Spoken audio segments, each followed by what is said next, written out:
Hey folks, Matt Price here, your real estate broker and your auctioneer.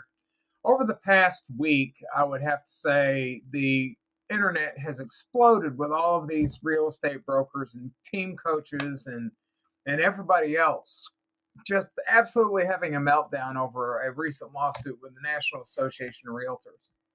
And basically what it is that the National Association of Realtors was found guilty of conspiracy to pad or keep commissions artificially high through what they call a commission sharing process, where the seller gets paid, pays the seller's agent, and then the seller's agent turns around and pays the buyer's agent. So basically, it goes around in a big circle. Well, that conspiracy, when the CEOs of these particular organizations was asked to fully explain it and explain it properly, they just said it's not a conspiracy. And then that was it.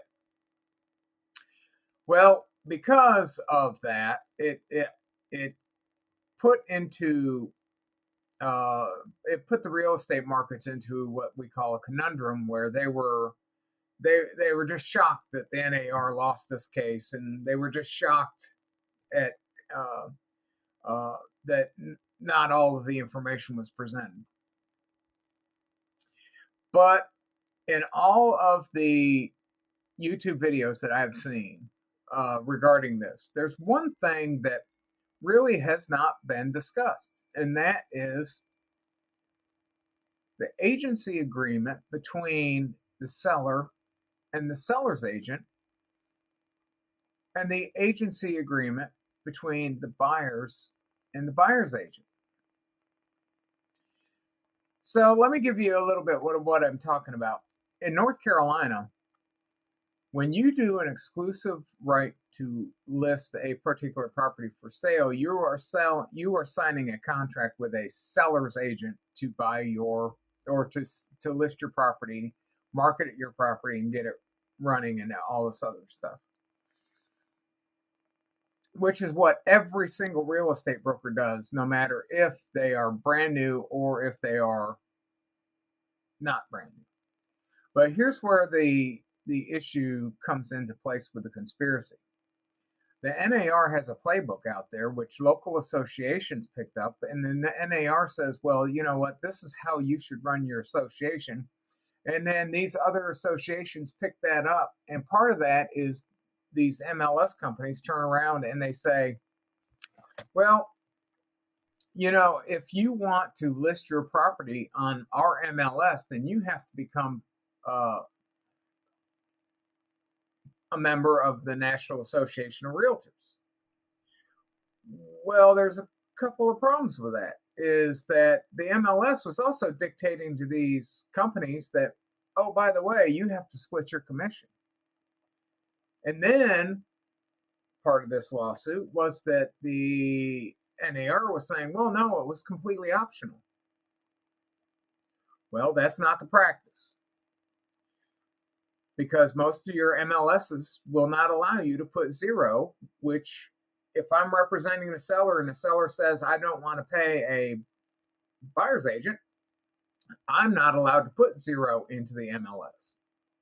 And to me, that is a severe violation of the fiduciary duty that I have to a seller. I'm supposed to be representing the seller, and you're telling me that you're going to force me to pay the competition in order to facilitate the sale. And that's where this came into play, the conspiracy part of it.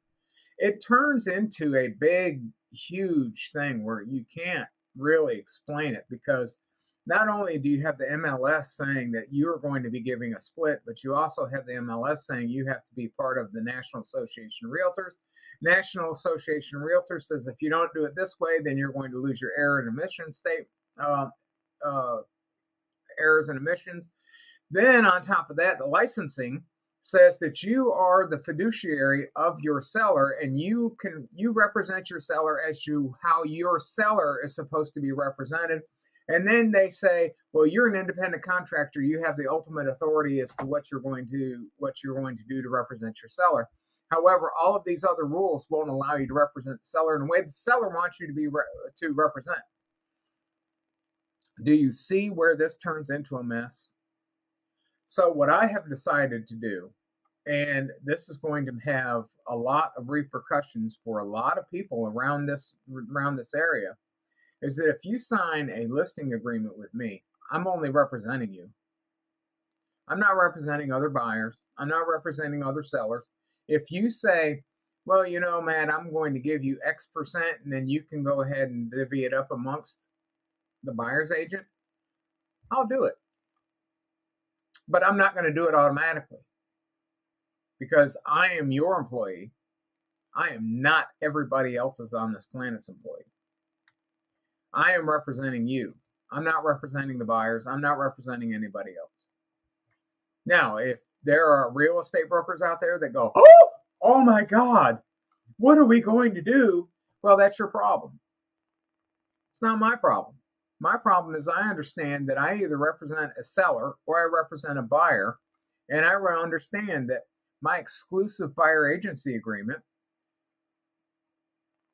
is for my buyer to pay me for helping them find a property. My exclusive right to list the property is an employment agreement for me to understand what their needs are and to deliver on the sale of a property. Now, could there be discussions about sharing? Absolutely. Could there be discussions about me getting a certain percentage and the buyer's agency getting another percentage, a certain percentage? Yes. But is it going to be automatic? Absolutely not. And I wouldn't expect anybody to do it. There's a couple of reasons why this is important. And the reason is because there's a lot of real estate brokers out there who say, well, our standard is 6% depending on blank, blank, blank, blank, blank, blank, blank. And well, we only give like 2.5% to the buyer's agent if they bring a buyer. Well, that's all fine and dandy because the percentages are going to be set according to what your location is, and it's going to be set by what your company policies are. Oh yeah, and then by the way, there are companies out there who won't allow for anybody who's a quote unquote independent contractor, which is a misnomer, and I think it's also probably an IRS violation for miscategorizing your employees, to fall below a certain percentage for anything. I am one of those people where if you have $1 million property, my commission don't need to be all of that and a bag of potato chips. You know what I'm saying? In other words, I shouldn't have to go I should be able to negotiate comfortably with you in that we are going to be presenting a fee that is going to be suitable for you. Not, well, this is what our standard organizational commission is, period. Because to me, that's not representing you. That's representing the firm, or it's representing the NAR. One or the other. But it's not representing you. I will represent you the best that I can. Now, buyer's agency, same deal. You sign that exclusive buyer's agency agreement, and let me tell you, there are a bunch of new home sellers out there. They may have a great product out there, but what happens when it goes sideways? I've got 2 that I have to send emails on saying, okay, it's been a year. It's time for you to go and book an inspection so you can go ahead and get those things taken care of before your warranty runs out. With the new home inspection, with the new home buyers programs, some of these new home buyer places, they sold it to you and that's all they care about. You will never hear another thing back from them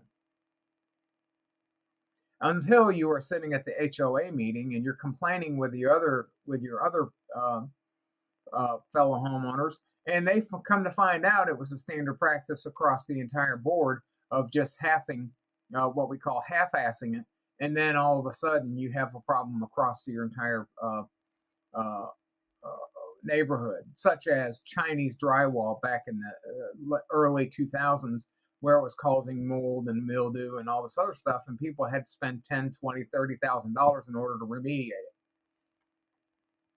So what I've decided to do, you sign the exclusive listing agreement, and I'm going to market your property the best that I can.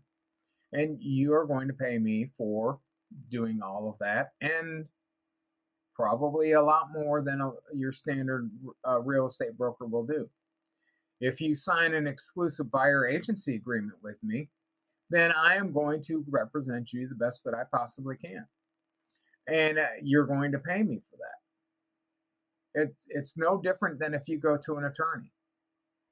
You go to an attorney and say, I would like to be represented in a case where I am going to be the person who's going to be suing somebody else. Well, they get paid. Well, you know what? Then you turn around and you go to the attorney, because now you have to be on the defense. You're either a plaintiff or a defendant. If you go to an attorney and you're the plaintiff, you're going to have to pay the attorney. If you're an attorney and if you're going to go to an attorney to be brought up on the defense, you have to pay the defense. You have to pay for the buyers, and you have to pay for the seller's agency that I supply. And oh, by the way, this attitude that you see here is the attitude that I bring to the table. Okay, so when I have a listing agreement, chances are 9 times out of 10, you will not get a single phone call except from me once a week saying, oh, I got 13 phone calls on your property. However, none of these people were serious. They were only tire kickers, until I told them that, look, bring the offer and then we can talk. But until I have an offer, I can't give you all of the details, because I owe my client, who is the seller, honesty and integrity. But here's the deal. I'm not going to do it as part of the National Association of Realtors organization. And if this has people melting down, tough. The reason is because you can't have an ethic that says that you're going to represent your seller at the very best and top that you can, and then have a practice that does not allow it. Says that you're an independent contractor and they're going to dictate how you're going to do your business and everything else. It doesn't work that way, folks. So anyway, that was just my thing on it. You're going to have all of these people on YouTube, online, and all these talking heads talking about how it was never this, it was never that, and now what are we going to do about our commissions and all this other stuff? I don't care. I don't care that they're all hurt because now they're going to have to fight for their commissions. All I can tell you is that's not my job. My job is to represent you as a seller or you as a buyer, one or the other. And that's my heart to heart with you today, is that they have forgotten who they're supposed to be representing. They're expecting that their commission is just going to drop into their lap. And to me, that's a travesty to both the buyers and the sellers. Anyway, I am Matt Price. I am your real estate broker and your auctioneer. It's just like with an auction, guys. You sign a listing agreement with me for an auction. I'm going to give you alternatives: state tag sale, online auction, where you don't have people tromping through the entire property, or the full-blown thing, where we go $10,000, $20,000 into debt in order to have an auction that might only gain $20,000. We'll talk about it. When I give you the options, you sign the contract, and when people come to me and they say, well, how come you didn't do this and how come you didn't do that? It's because that's a buyer's, that's the seller's instruction. I'm sorry. So anyway, once again, Matt Price, your real estate broker and your auctioneer, 919-614-6288. This lovely broken up phone, you can see the cracks in it and everything else. Rings on a regular basis for somebody who wants me to go take a look at something, and I'm happy to do that. Anyway, anywhere in North Carolina, Raleigh to Greensboro, and Raleigh to Smithfield, Selma, anywhere like that, Fayetteville, all the way up the very tippy top to Lake Gaston. I will see you in the headlines.